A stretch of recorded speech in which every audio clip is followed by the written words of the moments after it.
લીલિયા તાલુકાના ગોચર જમીન બચાવો અભિયાન રેલી રૂપે આવેદનપત્ર પાઠવ્યું। લીલિયા તાલુકાના 37 ગામના ગોચર મુદ્દે ગોચર બચાવો અભિયાનના પ્રમુખ નિર્મલભાઈ ખુમાણ અને મહામંત્રી સુખાભાઈ જોગરાણાની આગેવાનીમાં તાલુકાના 37 જેટલા ગામોની ગોચર જમીન સરકારી પડતર ખરાબાની જમીનમાં થયેલા દબાણો હટાવી જમીન માપણી કરી ખુલ્લી કરવા સ્થાનિક મામલતદાર મારડિયા અને ટીડીઓ રાદડિયાને આવેદનપત્ર આપી રજૂઆત કરી,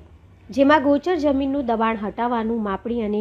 તે જમીન ખુલ્લી કરવા, પશુપાલકોના પશુઓના વન્ય પ્રાણીઓથી થતું નુકસાનનું વળતર પૂરતું આપવું, ગોપાલકો તથા પશુપાલકોને આકસ્મિક સમયે સરકારે પૂરતા વળતર આપવું, ગામડાઓમાં પાલતુ પશુઓને વન્ય પ્રાણીઓ દ્વારા મારણ અને રજાડ અટકાવવા, સલામતી માટે જોગ લગાવવા, જરૂરી જમીન સરકારના નીતિ નિયમ પ્રમાણે ફાળવવી, જેથી ફરતે રક્ષણ દિવાલ બનાવી આપવી સહિત રાજાશાહી સમયે જે તે ખેડૂતોને વાવે તેની જમીનના કાયદા મુજબ આપવામાં આવે, જમીન વાવેતર પૂર્ણ થયા બાદ પડતર જમીનમાં પશુપાલકો અને માલધારીઓને પશુ ચરાવવા માટે છૂટક આપવા સહિતની માંગણીઓ સંતોષવા રજૂઆત કરી હતી।